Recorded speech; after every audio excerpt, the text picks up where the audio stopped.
And now, our feature presentation. The best in the world is right here, right now. Whether you like it or don't like it, pal, learn to love it. Ladies and gentlemen, welcome. All right, listen up. Now it's our time to step forward. It's time to bring the NWA back into the spotlight.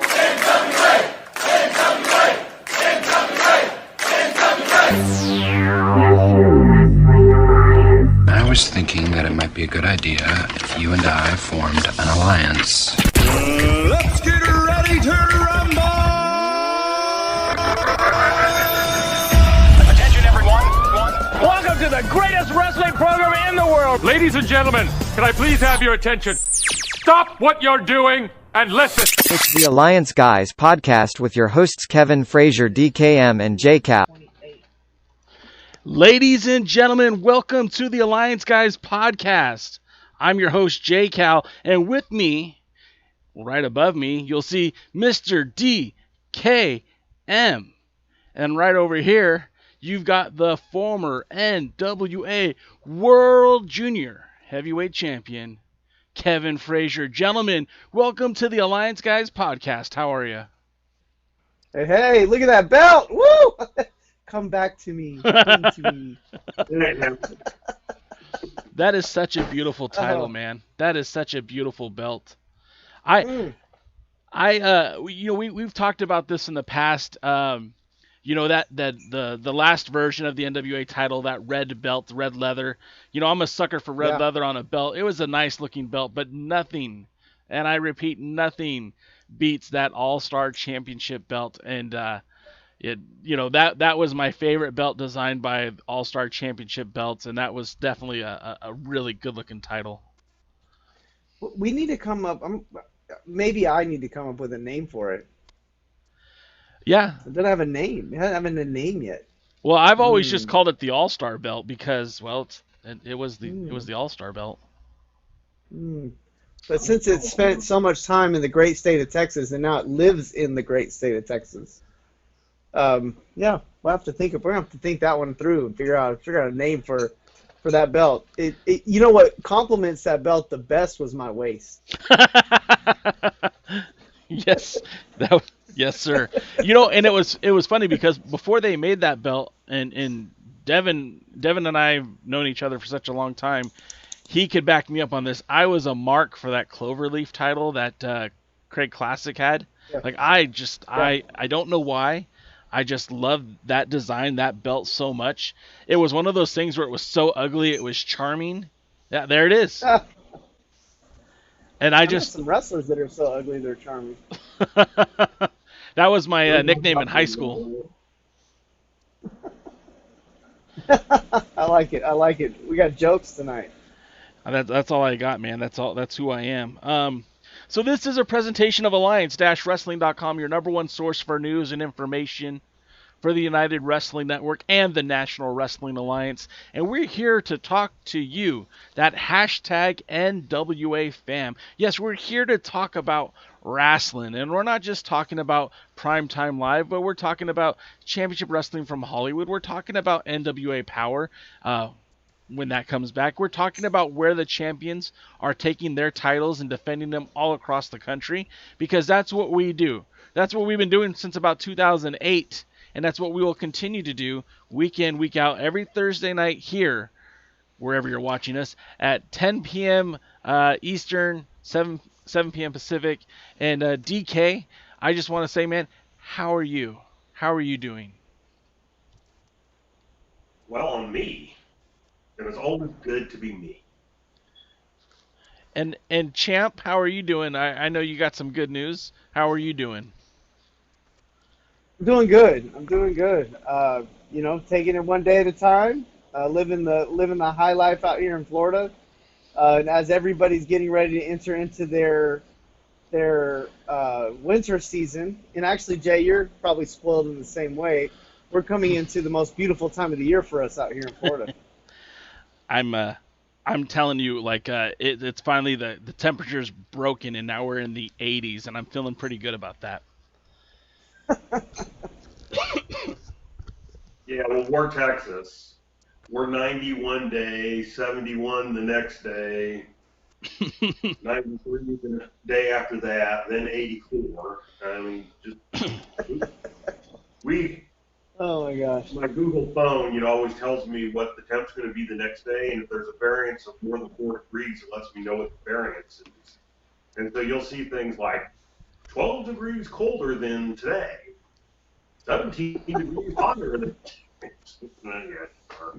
Yeah, that's Texas, baby. Texas. Sure is.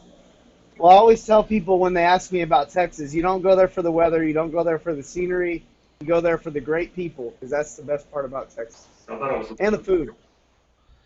And the food. Well, it's funny that you bring up the change in weather, Kev, because I want to just let everyone know, if they head to the Alliance-Wrestling.com website and go click on the merch button, you could get yourself a nice sweater, a hoodie, with that Alliance Wrestling logo on it. I feel 10 times better looking, and it certainly hides my gut, so I'm all for it. And I think if you want to support the show, if you're enjoying this podcast, and would like a nice comfy sweater like I'm wearing, again, visit the Alliance-Wrestling.com and get one just for yourself. So we normally will sit here and talk about Primetime Live, and we are going to get to Primetime Live here in a minute. But I just wanted to talk about a weird dichotomy, a weird parallel universe that we're living in here. When one TV champion loses his title, another TV champion loses his title. And I know we're jumping ahead for the main event on Primetime Live, but I do want to point out that Dan Joseph, who had a great match at the last pay-per-view defending his title against Dom Kubrick, and one match that I thought was a very good match. We had our complaints about the match, but there was a lot of good to that match. Dan Joseph loses that title this past weekend on Championship Wrestling from Hollywood to Levi Shapiro. And boy, it's howdy. So a title changes hand in the United Wrestling Network, and then the NWA Champion comes into town, Zicky Dice, and he ends up losing his title. Kev, you're former champion. What do you make of all these title changes? What's going on? Well, I think you have we are in kind of a state of flux right now, especially with the National Wrestling Alliance, with the United Wrestling Network, with Championship Wrestling from Hollywood. I put it all together because now you have the world title coming out with the United Wrestling Network, and I just think right now you have these companies kind of repositioning themselves for what their future looks like. We are getting ready for, we're kind of about to turn the corner into the biggest time of the year for professional wrestling. Once the first of the year comes around, it kind of, the buzz for wrestling starts to go through the roof. And we don't know what that's going to look like this year, but I think everybody again is starting to try to position themselves for some big stories and some big things that are probably planned out because fans are starting to come back to arenas and events, and even if they're not, these companies starting to figure out ways to get content and get their product out. So I think everybody's kind of starting to position themselves and that would be my guess, though I don't have any personal contact with any of these promoters. That would be my guess, just kind of reading the writing on the wall. So DK, I mean, what were your thoughts? We had 2 titles change hands in a relatively short time. Now, I know those are 2 different wrestling promotions, but what were your thoughts on that? Well, I did find it interesting that it was both the TV titles that changed hands. And so, and we just recently had the national title also. And, I'm going to blame it on COVID. I think the champions got a little too relaxed and the challengers got a little longer. Well, I mean, look. I think Devin brings up another great point. Yeah. Sorry to cut you off. He does bring up another great point because now that things are starting to stir up, unfortunately, the champions that were holding belts for this period of time have become stale. No offense to them, but maybe they do need to. They may have to build up some momentum. Some of these other wrestlers may have been building momentum where those other guys weren't. Being, they're being denied their shots at the title. And so now they're really, they're hungry. They want it. For 6 months they couldn't get a shot. So now that they have it, they want that title. Well, I was about to say interesting. I don't know if it's interesting or not, but when NWA Power left the airwaves back in January, or I guess back in March, they had a couple more episodes over the course of February and the beginning of March. Never in my wildest dreams did I think we would be talking about Pope, Elijah Burke, as our new NWA Television Champion, but sure enough, that's what happened on Tuesday night, as well as a lot of other great wrestling. And we're not going to stand on circumstances. We're going to go ahead and get to it. We're going to get to that card. I hope you guys were watching. Again, you could order the pay-per-view on Fight TV, and that's every Tuesday night at 9 p.m. Eastern, 6 o'clock Pacific. And I thought that first of all, I thought the show was really solid again. I don't feel like there was a lot of misfires on the show. I really felt like they're still doing it. I know that they're working on storylines. I know that they're trying to get the show into a better place, but I felt like this show, again, storylines are starting to fall into place. Characters are starting to get presented, and then of course the biggest storyline now is the creation of the United Wrestling Network World Heavyweight Championship, World Championship, because it isn't considered an open weight title. We'll get more into that momentarily, but I mean, after 6 weeks of understanding what PTL is all about, this weekly episodic pay-per-view, it just keeps on delivering on a solid 90 minutes of professional wrestling from free agents around the country, from some of the top names from NWA Power, and of course the stars of the United Wrestling Network. And week in and week out, the promos, kicking off the show, the matches themselves, I'm really happy with the product. DKM, do you have any quips about what you've seen over the last 6 weeks? It's had its ups and downs, like, any good show. I was very happy there were no song and dance numbers.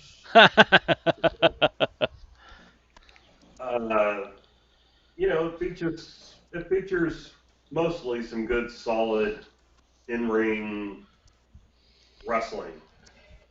And as everybody knows, that's what I'm a fan of.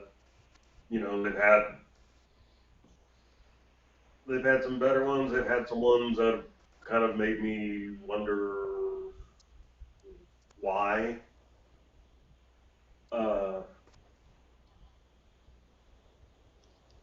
Main event on this show wasn't necessarily what I would put on a main event of most pay-per-views, but it worked for what it was. I think that's fair. Well, I guess of the shows that we've watched so far, I would definitely feel like this one. Though there was the title match in the title change, I think and I hope at this point going forward they drop the 6-minute thing, just because it makes it hard for a main event to feel like the 6-minute match to feel like a main event. even if it only goes 6 minutes. Just the something in my head doesn't mesh with that. But I guess before we get to that, we did have some other matches that happened beforehand, and I actually would love to talk about the opening match if you guys are ready. Well, let's do it again. Let's not stand on circumstances. This match originally was scheduled to be the one they call Manders, who I'll be honest, I'm not familiar with at all, taking on Platinum Max Caster. And again, Jesse James was filling in for the one they call Manders. This was another Santino Brothers standout, getting his opportunity to be showcased. James usually teams with Haas Hogg in the Southern California area as True Grit. They've held tag team titles all over SoCal. The Western Roughneck recently made his United Wrestling Network debut on Championship Wrestling from Hollywood, getting a victory over Jack Cartwright. And so far, he's been pretty interesting to watch. His opponent, of course, we saw on, I believe it was episode 4 of Primetime Live, where he took on the Dirty Daddy, the Filthy Father, Chris Dickinson, and really was the biggest test thus far for Chris Dickinson, and really pushed him to his limits. Even though he ended up taking the loss that night, he really looked good in defeat. And this match was, although it was kind of billed as a styles clash, if you will, it kind of turned into a battle of wits, a battle of who was going to outlast the other. I mean, there were times where Jesse James and Max Caster would just start throwing haymakers back and forth. But Caster was really good at kind of centraling in on one component, which was that arm of Jesse James, to eliminate the threat of the lariat and also kind of immobilize some of James's offense. And then Caster gets the win. And I thought this was a really solid match. I thought it did some good job telling a story. I like the fact that Max Caster had a game plan and stuck to it. Big Kev, what did you think of this match? Well, this match, I might have to go on a limb and say is the best match of the night. Okay. Max Caster, to me, is just got star written all over him. He's big. He's in shape. He's got a decent moveset. I still think in the ring he's got some polish that needs to happen. But he's got charisma. And again, what's funny is, like, you don't realize how big he is till he gets in the ring. And you see him up against guys, and you're like, I mean, he was much bigger. It seemed like, just so it made the tough guy act tough. I mean, hard for the roughneck guy. Yeah. Because he just wasn't big compared to Max. And so to make him come across like a bully and stuff, it just wasn't. I mean, just as Max a thoroughbred athlete, man. And if I'm Championship Wrestling or Championship Wrestling, United Wrestling Network, I think he earned the respect of the Dirty Daddy. And I know that wrestling is a big pay your dues and all that. But right now, there's some good talent, but I can tell you that there's certain talent in companies like United Wrestling Network and those things where you're bringing guys outside in that are not going to be banner carriers, guys that you're going to lay your belts on. They're in there to build up the guys that you have. They're your journeyman types. Max seems like a guy that's one of their kind of home guys. And I just think you got to start putting a story around him with one of these top guys, and start really developing him, because he's one of the best things to watch. The guy he wrestled was what we would call in wrestling a good hand. He's a good hand. He wasn't bad for sure. And I thought, again, it wasn't an enhancement talent match where it was like he was out there getting fed to the wolves, but I kind of knew I knew who was going to win. But in the end, I felt like it was a really good match. I felt like it had we had a lot of botched blown moves throughout the night in this show, and I thought this one came across the cleanest in the ring.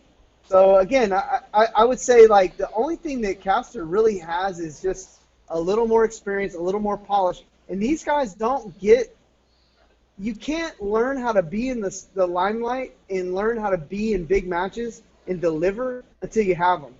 And so, again, I just think you need to keep pushing this guy out there a little bit further each time, because I think he's got what it takes to be, for this company, a banner carrier. It should be in the sights for that, and hopefully it's not one of these year-long, take-forever process. DK, what'd you think? I enjoyed the match. I'm going to do my one little criticism, which was kind of something that was a theme throughout the night. That was, there was kind of reminders of some late 1980s, early 90s WWE, and that everybody seemed to be some kind of character. Yeah. Yeah, okay. We had the, Jesse James, really? And guess what? He's a cowboy type character. Wow, who would have saw that? Versus, an urban rapper and everything. Later on we'll see a Brazilian girl from Texas and a half luchador and everything. It's just, there did seem to be a theme of gimmick over substance a little bit as far as the wrestlers were concerned. Now, in the ring, it was a very good match. It was a very good wrestling match. As Kevin pointed out, we had the targeting of the arm, and there was a reason to target the arm. The arm because he used a lariat, which he managed to foil twice. And, they got some good pounding. They're decent-sized men. They're built at 230 and 225. So, there's some pretty good size especially for some in the wrestling world. They had kind of a tough man fight, and I found most of what they did in the ring believable, and I enjoyed it. One of the things, and I just to tag on to what Kevin was saying, is I really do think that there is a future here with Max Caster. One of the things that I found so appealing about Chris Dickinson is that they doesn't really have the stench of another wrestling promotion on him. And not that that's necessarily a bad thing, but when I'm thinking of this new wrestling promotion, because look, there's an audience that's watching this that has never seen an episode of Championship Wrestling from Hollywood. There are some people who think this is an NWA show. There's some people who think this is a part of Championship Wrestling from Hollywood. There's some people that don't even know what this is. They're like, hey, it's wrestling, I'm going to check it out. So when you bring in guys like Chris Dickinson, who doesn't have a huge history in a major wrestling promotion, or you bring in somebody like Carl Fredericks, who I was really big on a couple of weeks ago, who, yes, he wrestles for New Japan, but honestly is not well known in the United States. You're really identifying some of the top talents in the country. And then and I think Max Caster is one of these guys that fits right in with that reputation. It's similarly to the way NWA Power kind of kicked off. Ricky Starks was well known on the indies, but really didn't break through until the spotlight of the NWA Power show kind of started shining on him. And I feel like there's opportunity for guys like Caster, for Dickinson, for Carl Fredericks to really get to that next level by being spotlighted on Primetime Live. And I hope you're right, Kev. I hope he does end up as a regular for the show.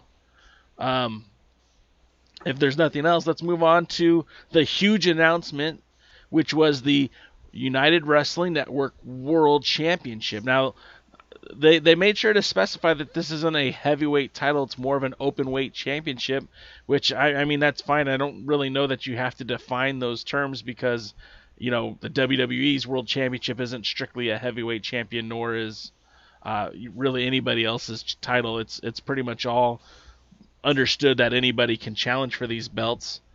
And some really shocking names, some names that were, I kind of guessed one of the names during the pre-party, but if you guys don't mind, let's go through the list.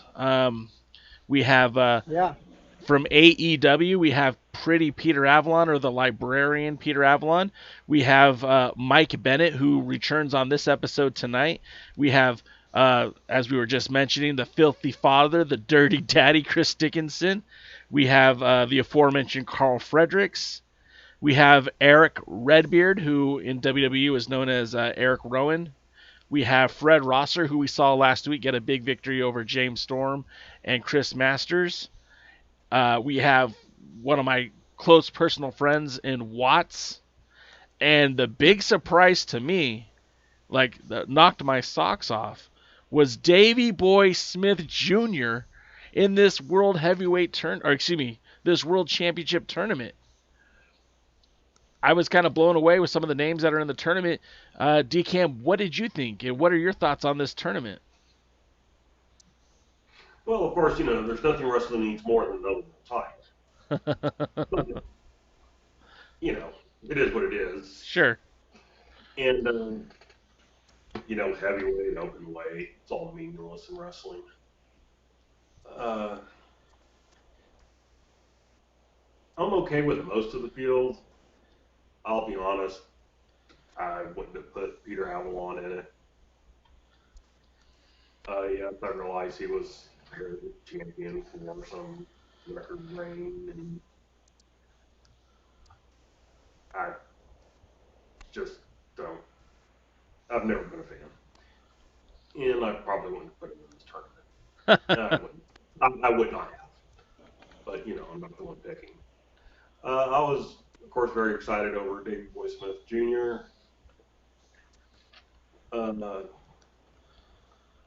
Go Bulldog. And, everyone else made sense. I was a little disappointed that Davey Boy Smith and Mike Bennett are matched against each other in the first round, just because I'd kind of like to see both of them have a little bit of success in the tournament, and so, one of them's got to bow out early. And if Peter Avalon is going to be in the tournament against Dickinson's probably the best person for him to be in, since he likes to beat up smaller guys. Kev, what were your thoughts on? I wouldn't recommend he ever try anything with Kevin, just to make that point clear.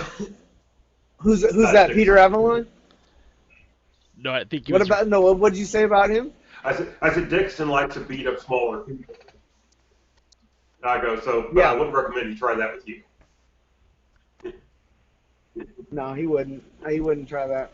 Well, okay, so I actually kind of alluded to a little bit of this earlier, where, maybe I'm playing spoiler, maybe I'm not. You can look at these first round matches and look who's brought in to add a little bit of legitimacy to the guys that you already know are the hometown guys. The only match in the first round that seems like to me I may not know is who is it that Rosser is fighting? Carl Fredericks. Fredericks. Okay, that's the only match that I don't think I know who's going to win. I know Davey Boy Smith's not going to win. I already know. I know Bennett's going through because he's one of their guys. I know that Peter Avalon is being brought in because he's one of their, he's a local, he's a known guy, and again, it's a nice guy. It's a nice polish for Dickinson. So I think most of the first round, we pretty much know what's going to happen, except for that one match. But in all sports, it's like that.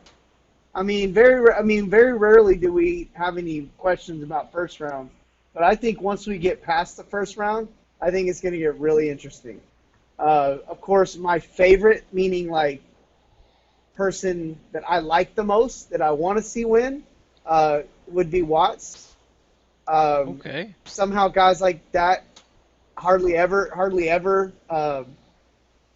take home the gold in these kind of things. But I'd love to see him win it. If you were to say, and then of course Dickinson seems like he's going to be the guy to win it, which makes me think he's not going to be the guy to win it. I could totally, again, I had a hunch last week. I got another hunch this week. I think it's Rosser. I think he's going to be the guy. And then I think we're going to roll right into a nice feud between him and Dickinson, where Dickinson probably makes his life miserable and probably ends up getting the title down the road at some point. But, you know, if you want my I like predictions, so, and I'm not always right, but that's kind of how I see it. I kind of see it coming together, and I think some of these matches that we're going to see, because I know they're going to give them time, so that's one thing. I know they're going to let them wrestle. I know that arena that they're fighting in is all bets are off. Everything's fair game. So I'm pretty pumped to see some of these matches. I think you're going to see some hard hitting. I think you're going to see some technical wrestling. It's going to be a good tournament. I hope the whole wrestling world takes notice of what's going on in this tournament, because it seems like it's a pretty big deal. I do think we're going to see more people start paying attention to not just Primetime Live, but the United Wrestling Network. And, of course, I mean, look at some of the names that they did bring into this tournament. Davey Boy Smith Jr. is a former WWE Tag Team Champion, has wrestled all over the world, and former NWA Tag Team Champion, working in New Japan Pro Wrestling, teaming with Lance Archer. I mean, he's one of these guys that should be a much bigger name in the wrestling community than I think he is. And I mean, when I look at this list, to me, he's really the only surprise on the list as far as I'm concerned. I didn't think Mike Bennett would be in the tournament, and you were quick to point out, Kevin, that you think he's like one of their guys, but I honestly, I don't think he is one of their guys. Maybe he's becoming one of their guys, and he certainly would fit in. And I also think it would be a great way to kind of play up to an angle down the road with Nick Aldis, where you have the United Champion, if it's Bennett, either fighting against Aldis, the NWA Champion, or perhaps even teaming with them down the road. I mean, there's a lot of interesting storyline that can come from this. But I felt like they did a good job of creating this tournament. I mean, Watts versus Redbeard, you got two big dudes just duking it out. With Dickinson and Avalon, you've got... What's that? I was getting fired up about two big guys yelling at each other for the match. I'm gonna be popcorn's gonna be flying during the Watts Redbeard match, because I just love those kind of matches. You've got Dickinson and Avalon, and it's kind of funny on this for this particular match. Peter Avalon has been the face of Championship Wrestling from Hollywood essentially since Scrap Iron Adam Pearce left. And I know people are like, well, wait a minute. But no, really, Avalon has been there since day one, and I think it's kind of fitting that he was the face of the United Wrestling Network. Now he will step into the ring with the guy who we're all kind of assuming is the new face of the United Wrestling Network, in Chris Dickinson. So that's kind of like a generation match, although I'm not saying Avalon is an old dude. It's just, what he represents versus what Dickinson represents. That match has some appeal to me for that reason. And then you've got the New Japan Strong matchup with Carl Fredericks and Fred Rosser, both of them competing on that weekly New Japan Strong show that's actually filmed by the production staff at the United Wrestling Network. So I feel that's kind of a good fit. And then, of course, Mike Bennett, the free agent, versus Davey Boy Smith Jr., also a free agent. It just feels like they did put some thought into these matches, and I'm really looking forward to it. If I were to pick my winner today, right now, I'm gonna go with Davey Boy Smith Jr. DK, if you were to pick your winner right now, who are you going with? Honestly, I'm clueless.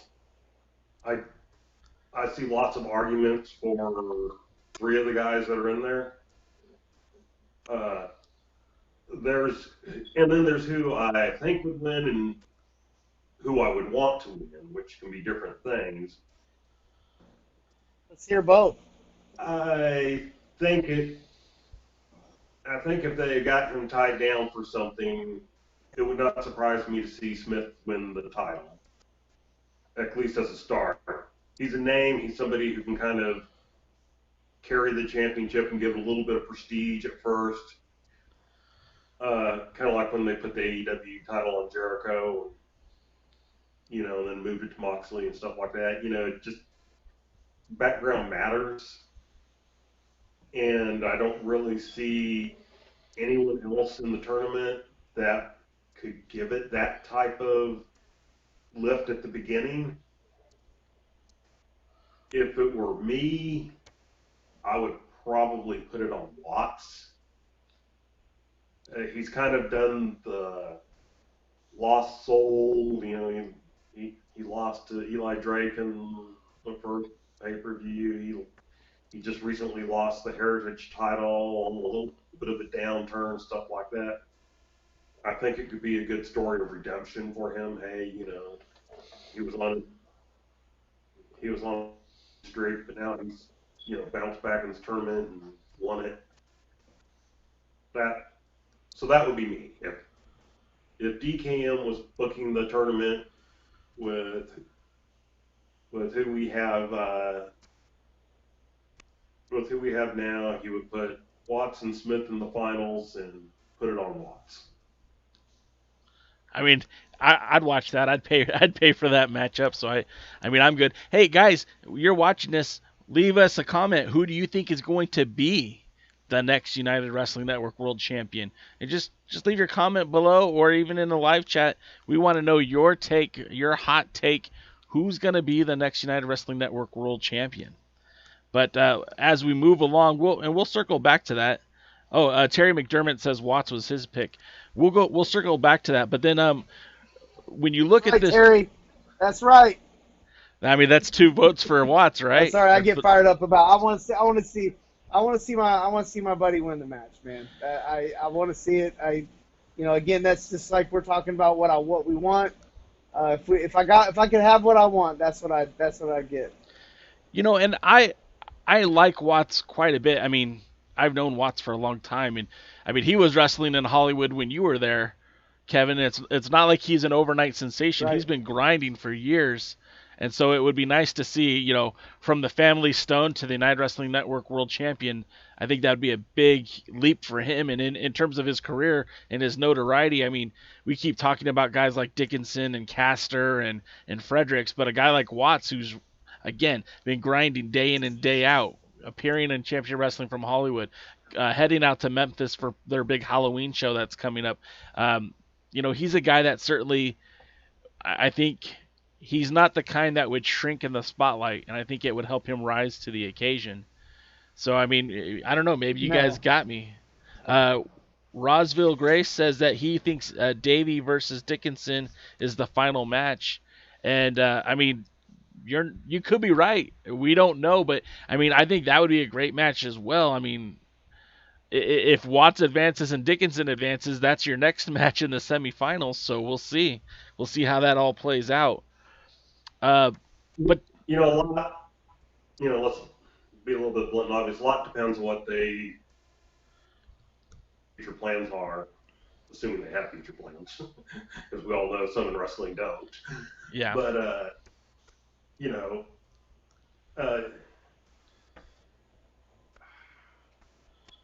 I mean, my gut tells me something like Smith and Dickinson in the final, put the title on Smith.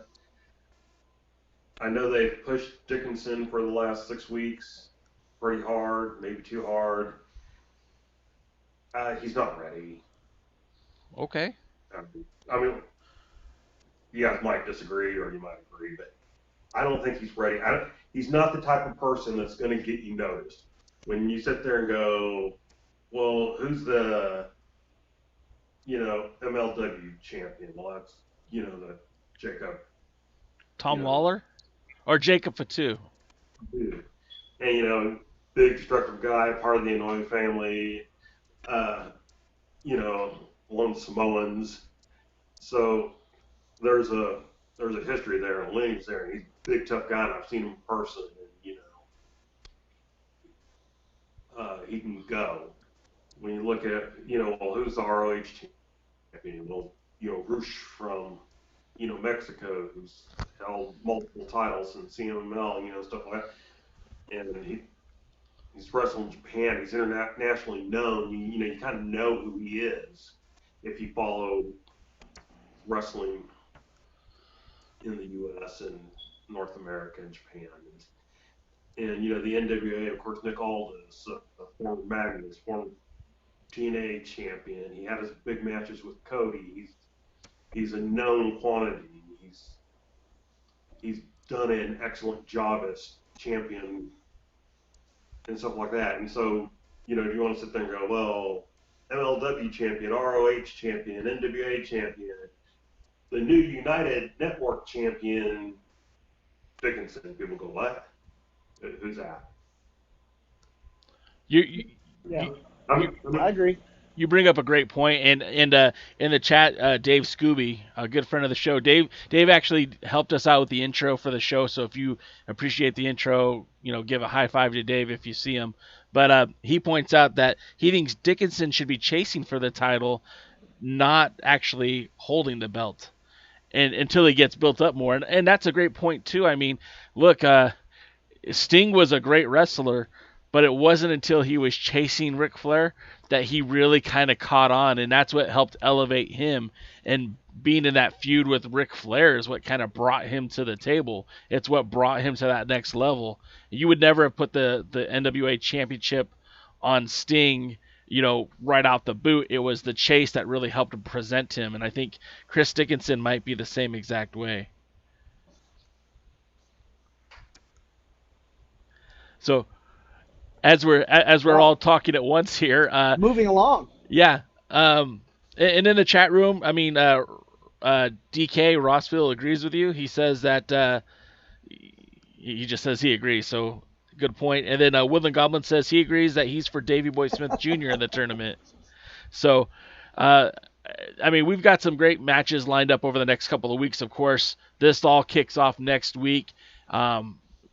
This match with Peter Avalon and Chris Dickinson, and then of course we'll have the NWA women's match, but that's next week. We still got to get through this week, and the next match on the card is the ladies match.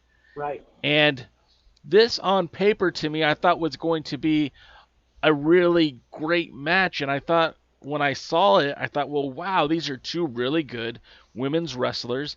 And now they're going to get a spotlight similarly to what, Lacey Ryan has had, who Heather Monroe has had. We've had these great matches week in, week out.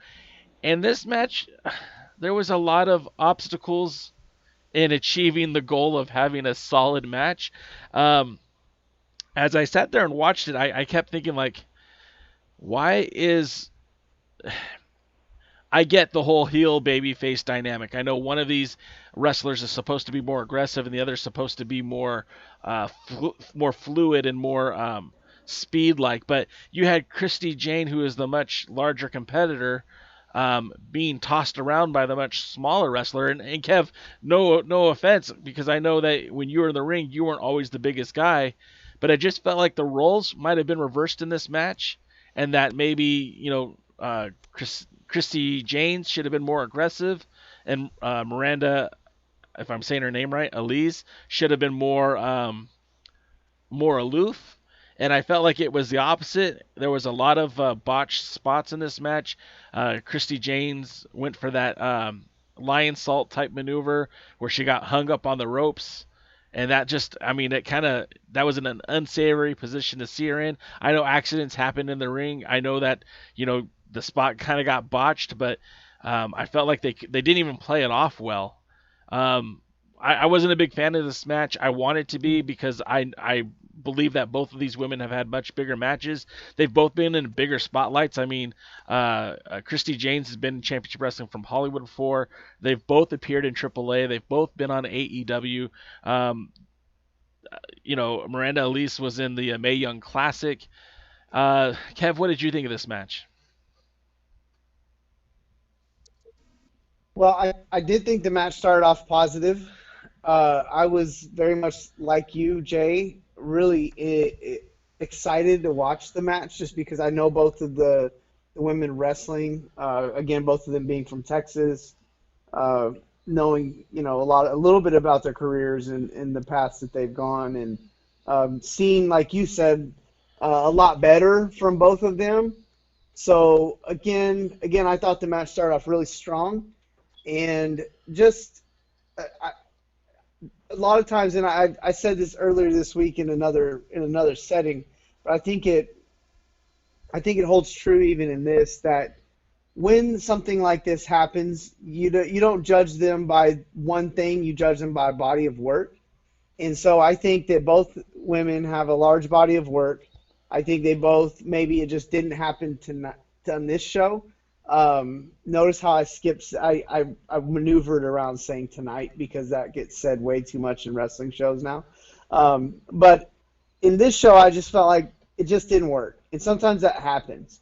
And if they had no body of work, or if I'd never seen anything from them before, I'd probably be like, oh. But, I think, number one, they'll get another shot on the network. I'd like to see them wrestle again, whether it's against each other or against other opponents, because there were elements of the match where you really realized that they were athletically superior, especially Christy Jane's just superior athlete to some of the other women that I've seen on the show so far. So, again, no, it wasn't a good match, and it kind of had a theme because we did have a lot of kind of botchiness going on tonight on the show. And dang it, I just said tonight.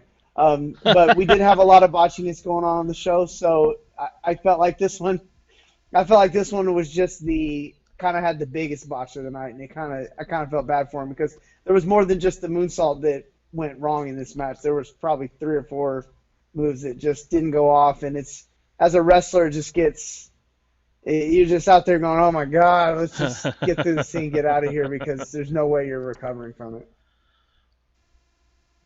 DK, your thoughts? Devin.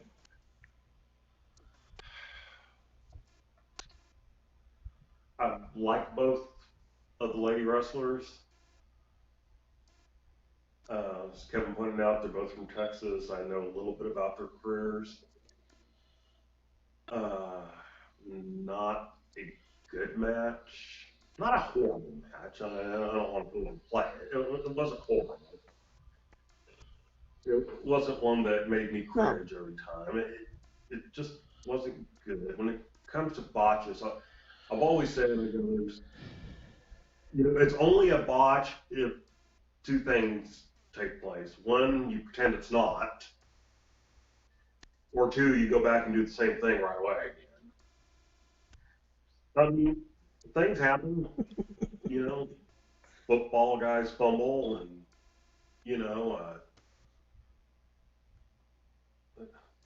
in boxing and MMA, somebody throws a punch and slips, or whatever. That things happen. It's just, it didn't seem like either one of them were on the game. I don't know. Maybe it was nerves, or being on pay-per-view. Maybe they hate Del Taco. I don't know. Well, I would say I don't want to throw nerves out there. I want to give them both the benefit of the doubt because, I mean, like Jay said, Miranda's been on the Mae Young Classic. I mean, that's for a young independent woman wrestler. That's one of the top spots you can be on.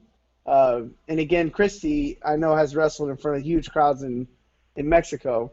So I can't imagine an empty arena match would be something they'd be super nervous about. Sometimes I just think kind of what we were. Go ahead. Yeah, no, they are. They are harder. Crowd, but there's no crowd to play to. No, I agree with you on that. I would just say I'm going to chalk it up to personally that it just sometimes it just doesn't it just goes bad, and not every match can be. Yeah, and sometimes Del Taco, but not every match is going to be Kevin Douglas versus Nick Madrid. Yeah. I mean, I'm here, guys. It's just battery died. But oh well, so Coach, just so DK, you're going to love this. Kokushi says he 100% blamed the tacos. So I think we're going to go ahead and go with the tacos. And again, on this one. And obviously I'm saying it as humorous, but it's part of my I can't explain why these two ladies who've had dozens or hundreds of very good matches didn't have a good match that night. I can't figure it out. And so my theory is they hated Del Taco. I love Del Taco, by the way, and if they would like to sponsor the show, please send all inquiries to jcal@alliance-wrestling.com.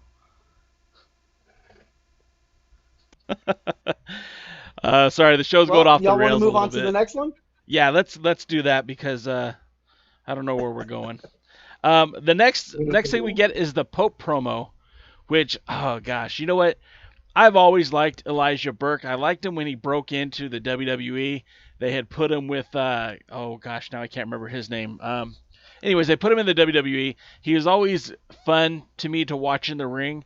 But what's really has been neat to see as his character has evolved is the promo. He's gotten really, really good at the promo.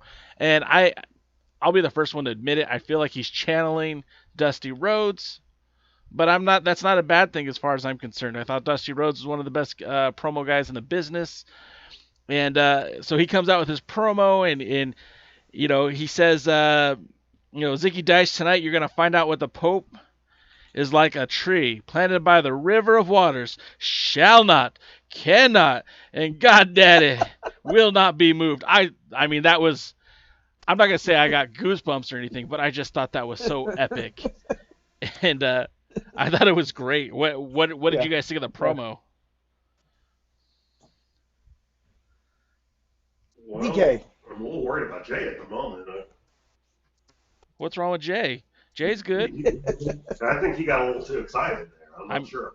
I did. Hey, he's a good promo. I don't know. I don't know that I feel he's channeling Dusty Rhodes, and that's okay because Dusty Rhodes was a good promo, but I think Pope's a good promo in his own way. I honestly know very little about him. Very little. I never saw him in WWE. I was not watching WWE at that time, kind of like I'm not watching it currently. And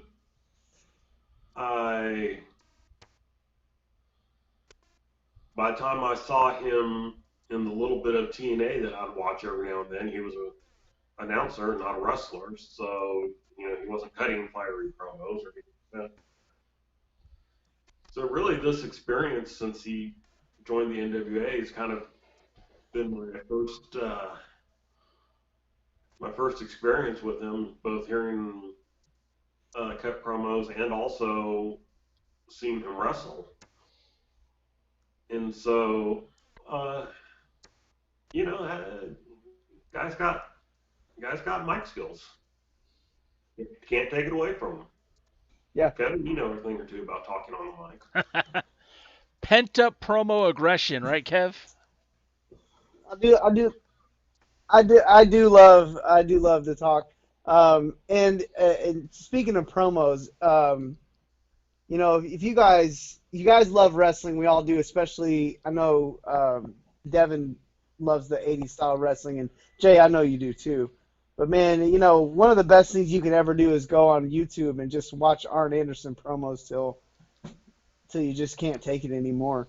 But I think what Pope is channeling, as much as he is channeling Dusty Rhodes, which I agree to some extent with both of you guys, but he's really channeling that old promo style that, I would call it the old kind of 80s, early 90s NWA, WCW kind of style of promo where you have some cadence to your voice.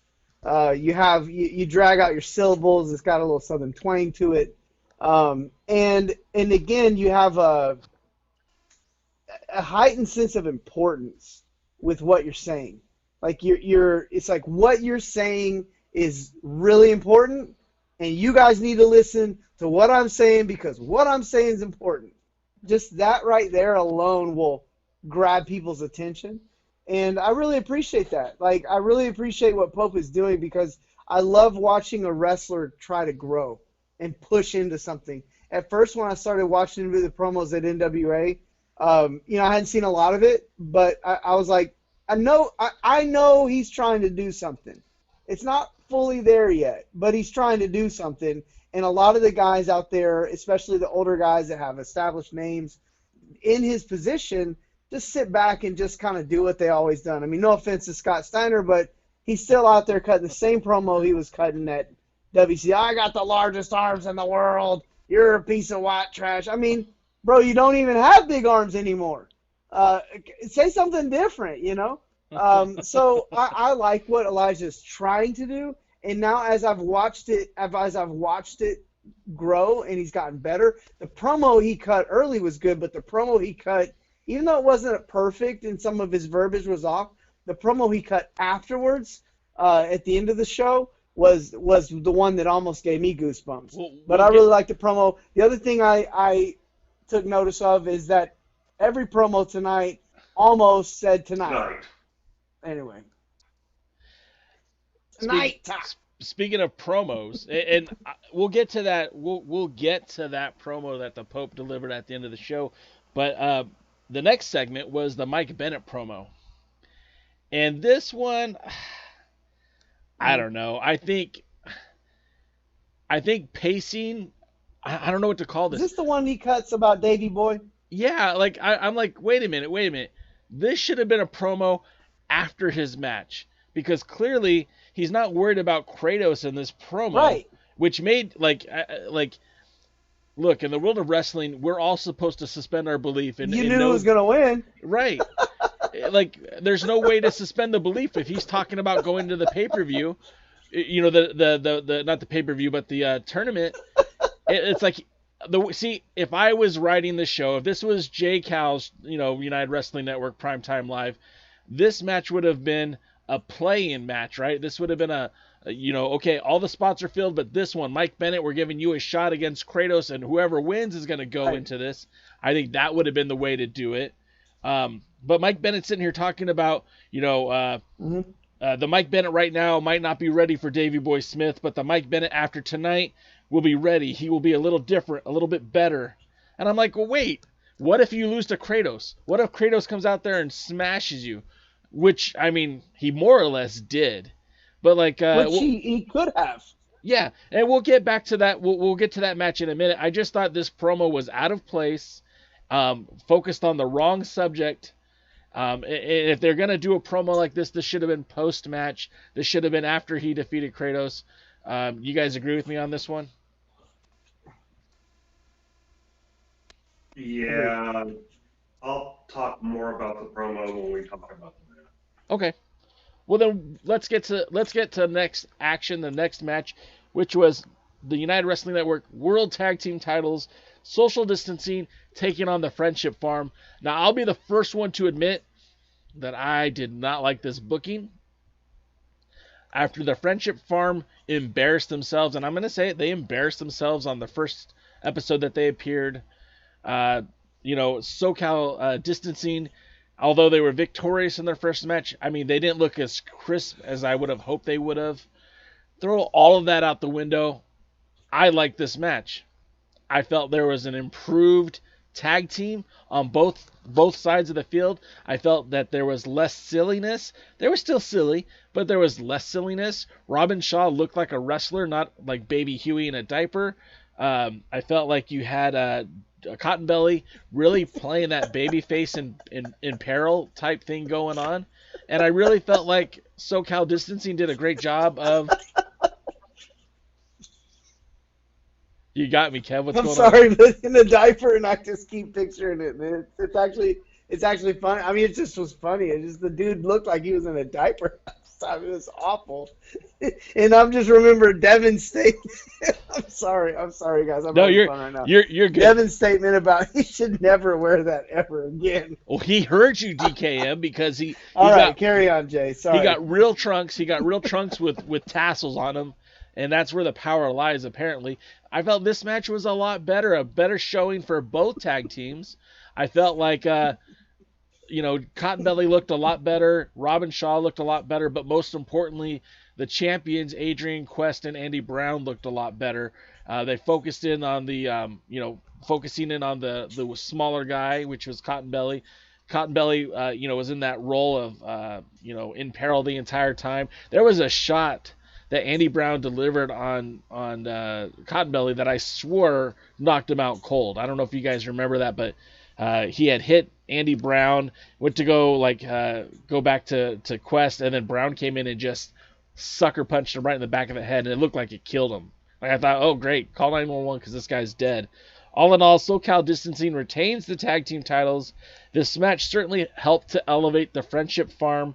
They got this match by defeating 4 Minutes of Heat on Championship Wrestling from Hollywood. Cotton Belly and Shaw looked leaps and bounds better than they did in their previous match. Andy Brown got the pin after that strike on Jervis. Both teams looked much better, but I want to see some more storytelling in the United Wrestling Network. I want to know more about SoCal Distancing. Ray Rosa, who's been kept off the program, who's currently the Arizona State Champion and the Heritage Champion, has yet to appear on Primetime Live. And the last time we saw him, these two guys were beating him up. So I want to see how that story all plays out. On Championship Wrestling from Hollywood, SoCal Distancing has been flanked by their leader, James Logan. We haven't seen him on Primetime Live. I want to see how this storyline all plays out. But DK, tell me your thoughts on this match. What did you think of the tag team match? Any newfound respect for the Friendship Farm? No. The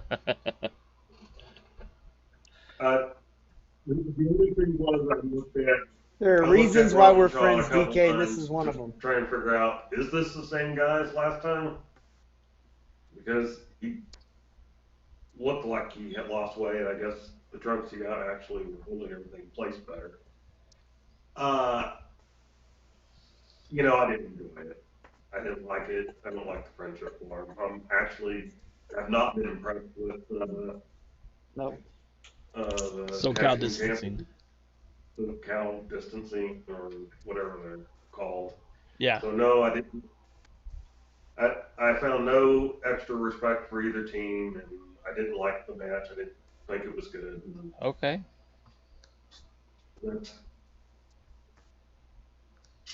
I'm gonna save us some time tonight because it wasn't good. Neither team looked good. Whoa. I mean, it looked fairly as probably the worst thing you can say about a match on TV is that it looked indie. That match looked indie to me. Oh, am I still alive here? You're here. Okay, hold on. Let me get okay, my batteries started to run low. But the match to me looked indie. And I mean, sorry guys, but nobody was in shape. The match looked sloppy. It just wasn't good. I'm sorry. This is twice now I've seen the Friendship Farm.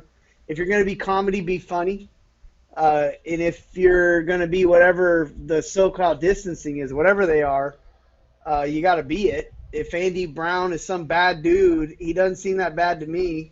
He has to cheat to do stuff. Even if you're a heel and but if you're a heel and you're a bad dude, like, you don't have to cheat to do stuff. I mean, you're just bad because you're bad, and people don't like it because you know it. The other guy, I don't want to waste too much time. Let's move on to something else because I don't have a lot to say about the match. I feel like the tag team division deserves better. I've seen better tag teams. Give me Danny Limelight and Pablo Esco, and put the belts on those guys and get a little bit of respect for the division. Okay, I mean that's fair, and that is the beauty of this whole podcast that we've been doing since 2008, DK. We very rarely see eye to eye on the same subject. I'm sorry, can I jump in? Yeah, go for it. I want to jump in. I have Terry McDermott jumped in here and said the Tribe should have been there instead of the Friendship Farm. Now that's a tag team. Yes, it is. Those guys will put the fear of God in you, man. I fought Hawaiian Lion, and I went back and watched the match that I had against Hawaiian Lion. I think I actually won the match. And I actually had a lot of offense in the match, but I felt like that dude beat me up so bad, like I stole something.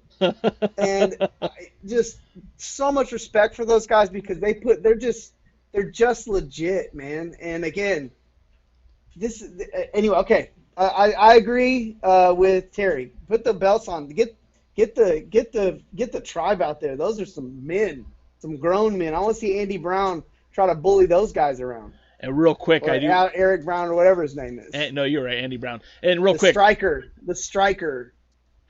Real quick, I want to say happy birthday to the Navajo Warrior who just turned 49 years old. 49 years old, that guy can still go in the ring, and you're right. I'd like to see more of the tribe as well. But we'll move on to the next match, and the next match is JR Kratos. Speaking of birthdays. Oh yeah, we're gonna get to that at the end of the show, Kev. We'll get to that. But then we get JR Kratos. Oh, okay, moving right along. We get JR Kratos versus Mike Bennett. Now this is Mike Bennett's first match back in the United Wrestling Network since losing to Nick Aldis. And this is the first match where we've seen Kratos here on Primetime Live. Now, for you guys that don't know Kratos, and understandably so, he has not been in a large audience. You know, the same thing that I said about Max Caster, the same thing I said about Chris Dickinson, and the same thing that I say about Carl Fredericks is I'm going to say about JR Kratos. He's a big, bad dude who doesn't get the respect he deserves, has never been on a spotlight, on a big spotlight for a big wrestling promotion. He's wrestled in All Japan. He's been in the ring with, and Kakushi's going to blast me for this because I always destroy the Japanese wrestlers' names, but he's been in the ring with Chikoto Omori, Rising, Hayato, Sato, Tako Omori, not Taco, Tago, Yumiya Oyaki. I'm sorry, I hate to butcher these guys' names, and I'm not adding any extra N's into their names, but he was in the ring with All Japan for the first part of the year. In fact, he was there from like January to March, right around when COVID started, and had COVID not been here, he still might be wrestling in All Japan. He is a former APW Universal Heavyweight Champion. He's held the APW Internet Championship. This guy is a great wrestler, and I'm so happy to see him in Primetime Live. I hope that we see more of him. And this match was just basically pure muscle, strength, and skill versus luck. Mike Bennett should have come out there and not tried to go toe-to-toe with Kratos, but more he should have tried to finesse him. He should have relied on his speed and resiliency. And there were parts of this match that I loved. There were other parts of this match I just scratched my head. I mean, Kratos took out the knees from Mike Bennett, but then we get a Death Valley driver off the stage. It's like, Kratos isn't a small guy. How are you doing that if your knees are supposed to be all busted open? And then the match itself, I mean, there was a suplex where Kratos practically threw Mike Bennett outside of the ring. And it was just such a mismatch. And, you know, I know that they're building for Bennett, and Bennett's going to be in the tournament. But I don't know. This match was it was good. It was interesting. But I felt like there was a lot of elements that were out of whack. Kevin, what did you think of this match? Well, I felt like it was a little bit of a head scratcher. I agree. Man, Kratos really is impressive. I really feel like the only thing holding that guy back from being a big contract wrestler, and I mean, who am I to talk? He's in All Japan. I mean, he's wrestling in All Japan, of all places, the land of the big bad heavyweights. You know, I mean, the guy gets in a little bit of. I mean, he's already in great shape athletically. I mean, he moves around like he was half his size. I mean, he can move. He's imposing. He's physical. He has a lot of good qualities in terms of just the way he positions himself. Has a lot of confidence, a lot of savvy in the ring. For a guy like that, a lot of times those guys don't try to really learn a whole lot of wrestling or a whole lot of the technique factors in terms of just camera. You know, a lot of times they just go out there, be big and strong and raw. But you can tell Kratos has put a lot of time into his craft. So, you know, I feel like if he drops a little bit of body fat, and again, this is not a knock on his body. Like, the dude looks amazing. But I'm talking about, like, getting his name in the upper echelon of the heavyweights, and where he's not losing to guys like this, Mike Bennett, and he's the guy that's holding the championship. You know, he's just a few steps away, man. He's a really impressive guy. I've met him a couple times. I actually met him at Hood Slam when he played Kratos from God of War. Yeah. He was just an impressive guy and a very likable guy. So, I was impressed. I liked the match to an extent, but like you said, there's some head-scratching stuff. And Mike Bennett's in shape. I'm not quite sure what we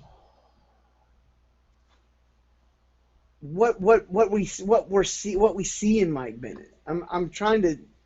I don't see it. Is it just because he's got a good body, or I don't know. I don't know why he's got so much rep, or why he's even in the tournament. Why is he wrestling Nick Aldis? Like, what? I don't get it. Like, maybe you guys know something I don't, but I don't get it. DK? Yeah. All right. It was better than the match before it.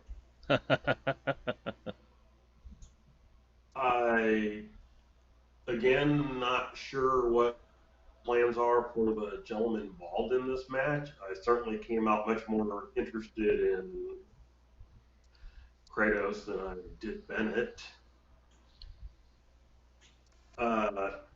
Going back to a couple of weeks ago, I'm going to pick up a pet peeve that Kevin talked about. There were certainly times in this match where Bennett especially was beaten silly, but then somehow came back and wasn't hurt at all for 4 or 5 minutes while he tried to put in some offense, and then went back to being a broken down, injured person. I don't know what the purpose of the match was. Davey Boy Smith Jr. is a big guy, so if you're going to put Bennett in with another big guy, then you want to show that he can hold his own and that he, can win in a convincing style. And that didn't really happen. So now, why am I supposed to think he's going to do well in the tournament? Yeah. When he meets Smith. I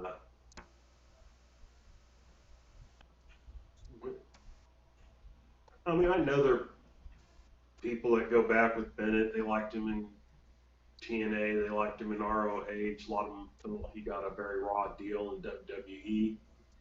Which anybody who knows what the end with them was, he did. But I'm trying to understand what to do. I'm trying to understand what they wanted us to get out of that. Because what I got out of that is that Bennett's going to lose in the opening round against a big guy with talent. And this other big guy I would rather see in the ring with Davey Boy Smith Jr. And so, and maybe that's what they wanted. And I don't say that joking. Wrestling tells stories, and maybe that is something that they kind of wanted to get across or something like that. But, for right now, I'm left just a little bit confused as to what the thought was and what the ideas are for the future. I want to see this. I want to see this guy again. I want to, see him kind of given the Dickinson treatment, where he kind of fed some guys, and he has a chance to put in impressive wins, and against tougher competition each week and everything like that. Then I want to see him, like Kevin said, it's okay for me to be, have some fat on me. He probably needs to firm up a little bit. Not a lot, just a little bit. He's impressive. So, that's what I got out of this match. This guy's the guy that should have been in the tournament. He's the one that should be facing Davey Boy Smith Jr. And again, like, if this match had some story to it, I think it would have helped. If they would have said, okay, we've got, 15 men set up for this tournament. We just need one more guy, or this is a play-in match. Then that would have made a lot of sense. But they didn't do that. It was just like, here's this big time match for no other reason other than, hey, they're both here. And this is where the lack of storylines on Primetime Live is, to me, it kind of hurts the product a little bit. Because, again, if there would have been a reason why these two are in the ring, I mean, Bennett got his ass kicked. Let's just be honest. Bennett got his ass kicked, which he should, because this guy's like 3 times his size. If they wanted to give me a match to showcase Mike Bennett, put Mike Bennett in the ring with Kevin Martinson. Put Mike Bennett in the ring with Danny Limelight. Let's see that. But if you're showing me that Mike Bennett can take a licking and keep on ticking, I mean, I guess that's what we got. And I don't know if I necessarily need to see Mike Bennett take a licking and keep on ticking. I think I maybe I'm speaking for the 3 of us, but I think I would have rather seen Kratos win this match and have Primetime Live put that jetpack on him and push him a little bit. But maybe that's just me. Go ahead, Kev. No, I agree with that. I really, like I said, maybe I mean, again, Kratos, if you're listening, which you probably aren't, but don't come kill me because I talked about your body. But no, I felt like he was super impressive in the match. Yeah. And so, no, but I felt like he was super impressive in the match. So, so again, but this is one thing I love about wrestling too, when they don't see you coming and they throw you out there and they think the story's going to go one way. The plan is to do one thing, and then some guy goes out there and just kills it, and everything changes. And again, I think this is the element of wrestling that I love, is that, you know, you can just, sometimes these things happen. And I think they saw what we saw of Kratos. I guarantee you they did. There's just no way he couldn't. It was just so impressive. Yeah. And right now, with a kind of a lack of big guys in the show, not that they don't have some good big guys, but again, the more you have, it's just you need that. But being a smaller wrestler, I love that factor, because the bigger the guys were, the more courageous, the more of a fighting spirit I looked like I had for being in that world. So again, I'm all for it. I like that guy, and I know he's not too far as location-wise from there. So I'd like to see a lot more of him. In the chat room, Dave. Love to see Dave Scooby. Yeah, I was just going to point Kratos that out. and Jax Dane hook it up. That would be a Haas fight right there. Yeah, what about them as a team? Wow. What if they were a team? Wow. What if they painted their faces like the Road Warriors? Oh my God. Dave Marquez, you have my number. Give me a call. We got some ideas. Oh man, give me those guys. I'd love to see that. So, moving on. What's that? I said you had ideas. I said yes, but do you guys have any good ones? Oh, thanks. Moving right along, we got the main event. Moving right along. The NWA Television Championship match. This is a match that a lot of people were looking forward to after Zicky Dice spit in the face of tradition, spit in the face of legacy, but more importantly, spit in the face of the Pope, Elijah Burke. And again, Kevin touched on this early on. We knew that we only were going to get 6 minutes and 5 seconds of this match, so apparently they had to try to figure out how they're going to stretch it out for 20 minutes, and that basically meant that Zicky Dice was going to sneak attack on Elijah Burke using a questionable-looking television title. And, just as an aside, I've always preferred the red leather on that TV title, but obviously that wasn't the belt that Ricky Starks won back at Hard Times. That wasn't the belt that Zicky Dice won on NWA Power. I don't know where this belt came from, but it was obviously a knockoff. And what's that? Pakistan. I can probably tell you the maker too. But well, anyways, I've seen the belt multiple times. The champion makes the belt doesn't make the champion. This match started off very chaotic because, again, Zicky Dice was attacking the Pope. He didn't even really get into the ring yet.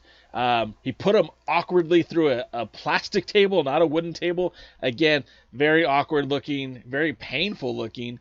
And then Zicky just kind of started, yelling at Billy Corgan, and we talked about pent-up promo aggression.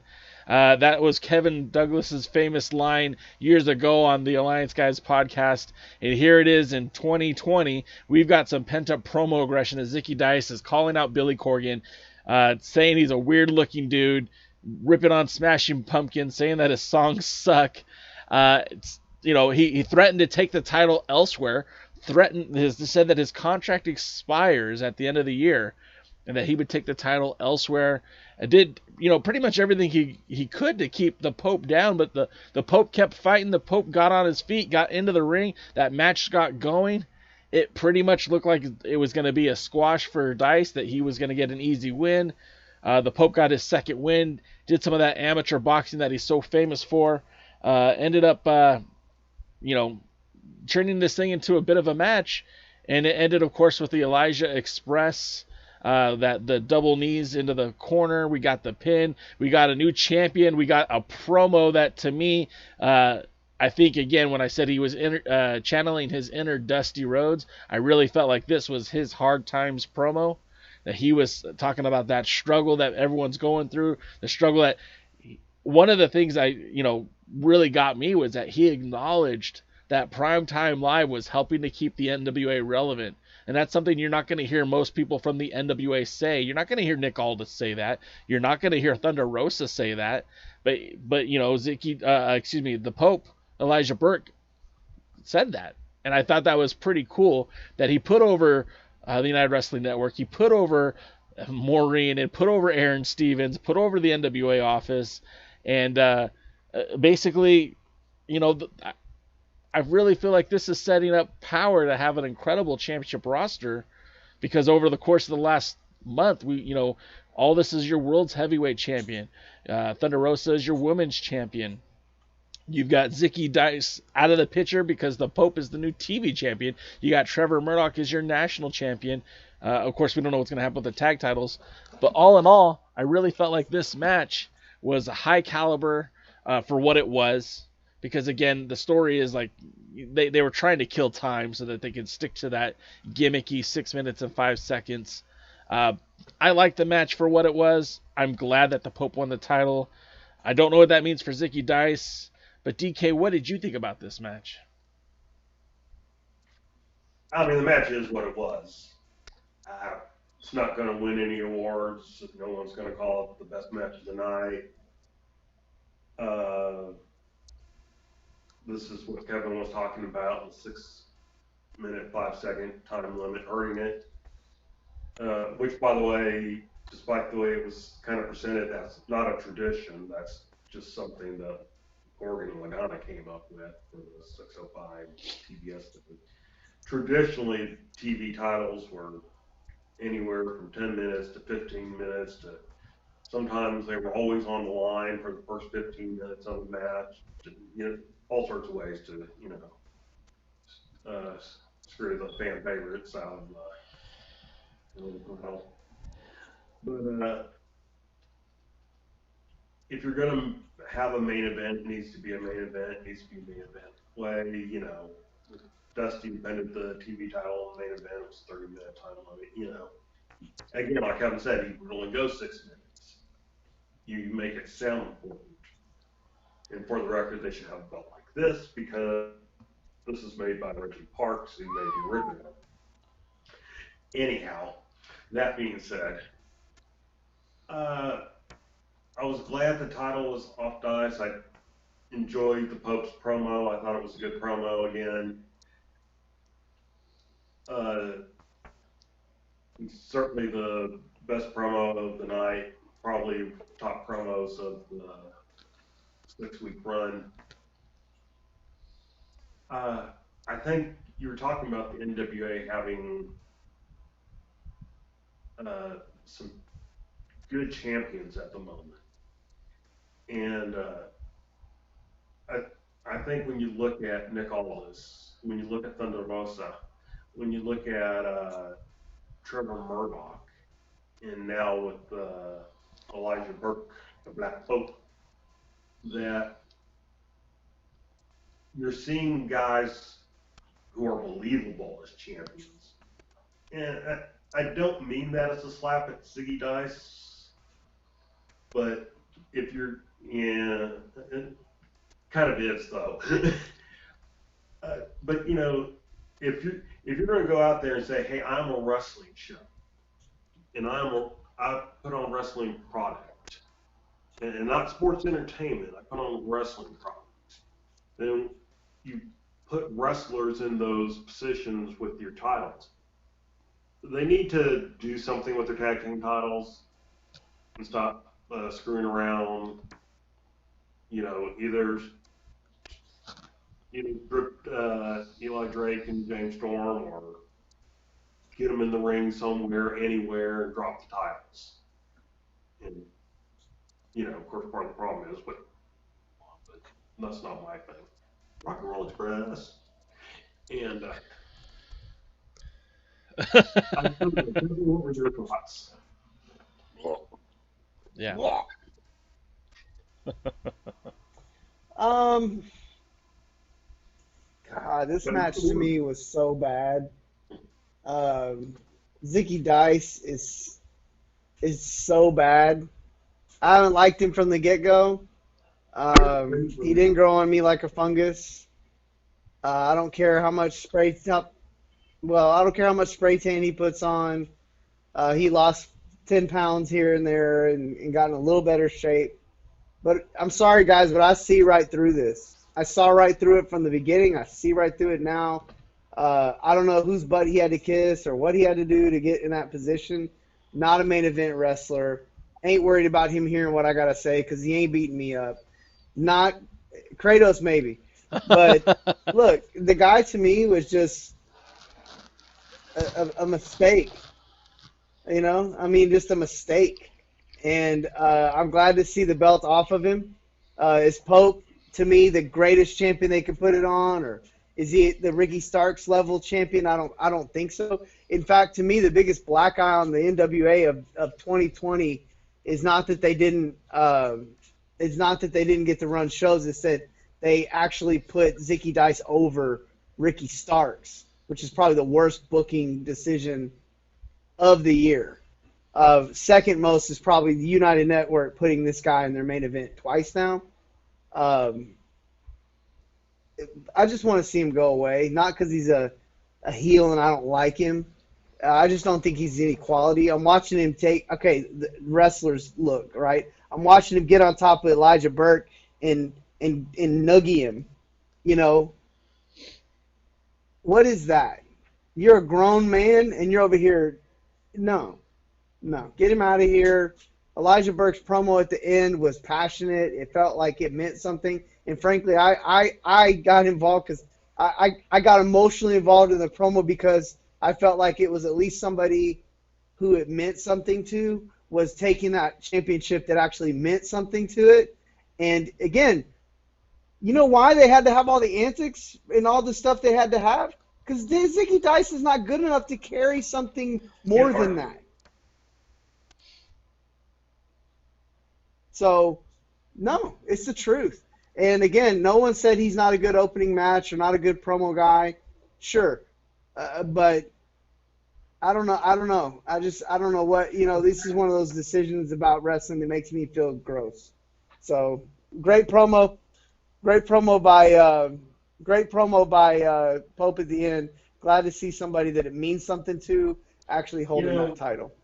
For me, I think this is one of the things where we talked earlier with, Kratos about, listening to the fans or whatever in a match. And, things happen. You can look in WWE and when Kofi Kingston, took part in a match that just got him so over and, actually gave him the world title at WrestleMania. And, he held it for 6 months before being squashed by Brock Lesnar. And I think Zicky Dice, and to another extent the Question Mark, were guys who probably got over in taping settings where, there's a lot of hardcore fans who are hollering and tired and going through 2 or 3 nights of wrestling in a row, and and so they kind of get excited over anything and everything, which caused them to change plans. It's a phrase I've heard a couple times, even from Billy Corgan or Dave Lagana or whoever. And it's like, it was probably bad because these weren't in both, this is the question mark, they weren't people who were going to be over long for a long term, and probably not over that much as people outside of those tapings.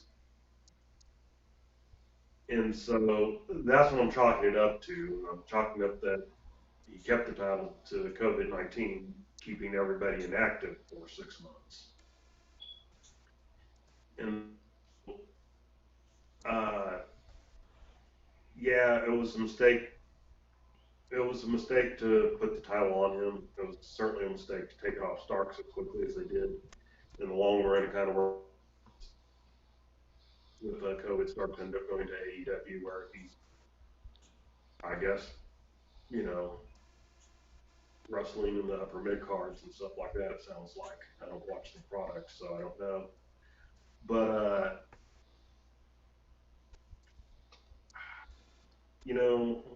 let's live and learn some things from these 6 weeks. Give us main events that are main events. Put main event guys. Don't get overly gimmicky. Billy dropped the 605 time. It was cute at first, now it's annoying. You got champions, you got good champions, you got top champions, you got people who could be champions in probably any promotion out there right now. Grab that brass ring and let's go for it. Figure out what you're doing with your tag teams, and let's go. There are rabid fans ready. Now it's time to grow. The thing that I want to add to that is, I was not as negative with Zicky Dice, but I think also my perspective is a little different than your guys's. I do agree that Ricky Starks should have had a longer run with that title, and I do believe had COVID not slowed down the NWA operations, had I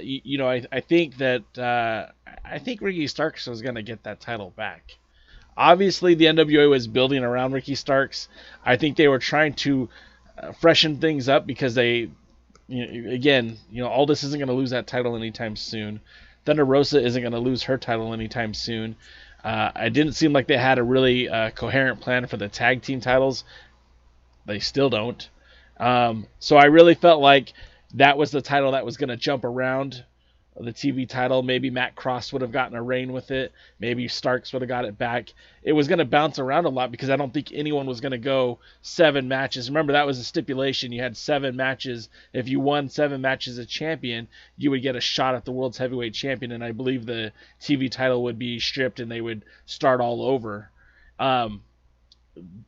In the comments, I saw that Kikuchi said something along the lines of, in the old days on Jim Crockett Promotions, the TV title would change on house shows just as often as it would change on television. And I think that's probably where they were going with it.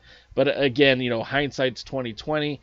I don't think that anyone knew then back in January that wrestling shows would be put on pause for basically about 6 months. I don't think anyone really thought that Zicky Dice was going to have, a 280-day reign because they couldn't defend the title. They couldn't have any matches. So in terms of putting him in the main event, I mean, you kind of had to build up to this match. We needed, I don't think it would have done anyone good if they would have just had a match with Zicky Dice versus the Pope without a story behind it.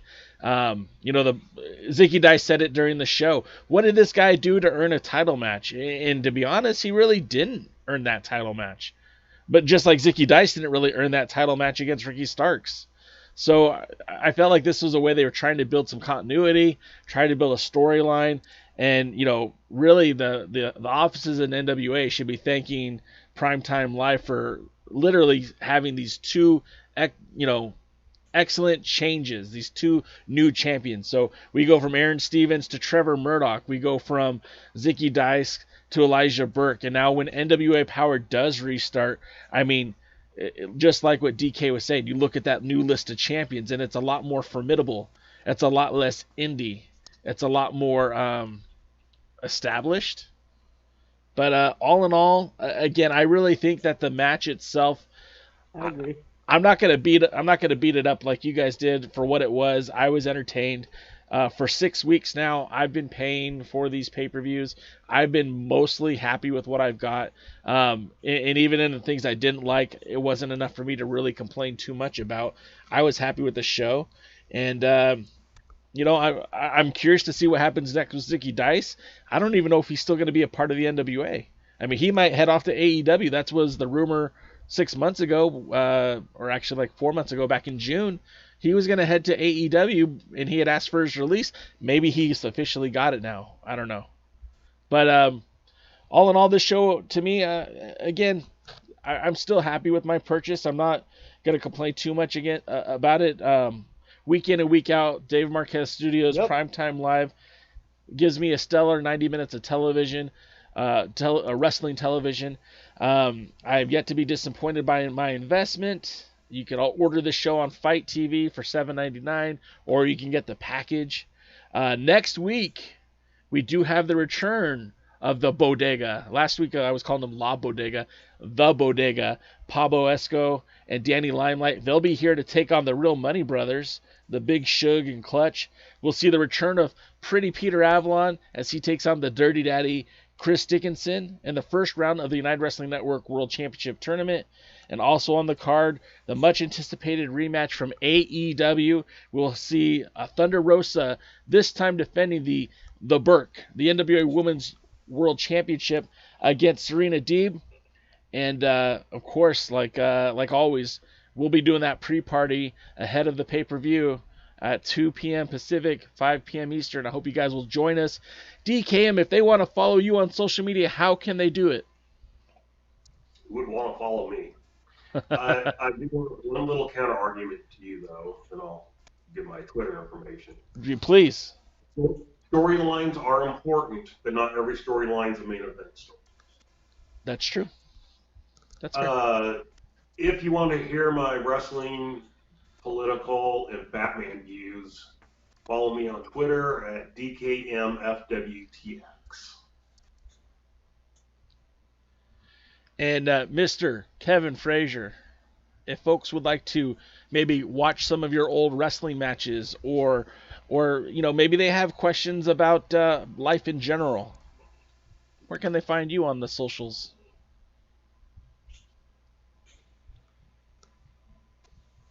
Well, right now you can definitely find me on Facebook.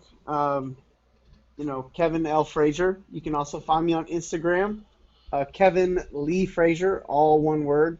If you want to watch some of my matches on YouTube from back in the day, you can always go to Kevin Douglas, all one word, Kevin Douglas 247. And I've got a bunch of matches on there. I've also got links to matches from Championship Wrestling from Hollywood, NWA, all different kinds of stuff on there. And one closing statement too about the show. Just because some parts of the show I may not like, I have enjoyed each show that I've watched. And the one thing I can say, and I will continue to say, is as long as they're going to let wrestlers go out there and wrestle, I'll take a few botched spots. I'll take a few storylines that I may not like, and I'll deal with a few wrestlers that I may not want to watch. But, man, if you're going to let me actually watch wrestling with no commercial breaks and just watch some wrestling, especially some of these matches have turned out to be really good, I'm super stoked about the Fredericks and Rosser match coming up. So there's so much to be desired on this show. And to me, I feel like it's by far worth the money to subscribe. But at the same time, I'm going to have strong opinions. And again, that's just kind of who I am. But you guys really order the show if you haven't watched it. At least give it one shot. So that's going to do it for us tonight. Again, I want to thank you all for joining us live. If you're watching the replay of this, please leave a comment. Tell us what you thought. Tell us what you liked, what you didn't like. If you did like the show, give it a thumbs up, because that helps us with our YouTube algorithm and Facebook algorithms and Twitch and all that good stuff. I'll be back tomorrow on Instagram Live with Mr. Will Martin as part of the This is the NWA podcast, where we do the hot tag, and I hope you guys will join us for that. Otherwise, we'll see you on Tuesday at part of the pre-party, again, which leads you right into Primetime Live. Oh. Yep. Have we? Do we make our announcement about? Oh Lord, no, we do didn't. that? We didn't make the announcement, Kev. How we almost ended the show without making the announcement. Talk to me. Ladies and gentlemen, next week. You want me to do it? Why don't you do it, Kev? Go for it, brother. So, sorry. Well, I'm on a little time delay for some reason, so I'll say something. It takes a second for it to register. Well, yeah. So for those of you watching, you asked for it, you got it. Next week on October 28th at our normal time, we will have a special guest on the show, my good friend, in my opinion, the top heavyweight in independent, non-signed by AEW, WWE Wrestling Today, Alexander Hammerstone. He will be with us next week. And so, yeah, you guys join in. Feel free to jump on. Tell your friends about it. If you got questions for Hammerstone, he'll be here with us. And, just get in there and get some stuff from the top, what I consider one of the top dogs in wrestling. Yeah, buddy. He is your MLW Openweight Champion. He is your PCW Ultra Heavyweight Champion. And he is currently the West Coast Pro Wrestling Heavyweight Champion. You've seen him twice now on the Primetime Live. But if you join us next week, he will be with us, and we will be talking some Hammerstone. So I just want to pump that up. And I no disrespect Gary Horn over at the This is the NWA podcast. This is what having the World Junior Heavyweight Champion can do for you. I've got connections, and Kev's got connections. My connection is Kev. So that worked out very nicely for us. So we'll see Hammerstone next week. We'll see you guys next week. And until next time, we'll see you at the matches. Bye!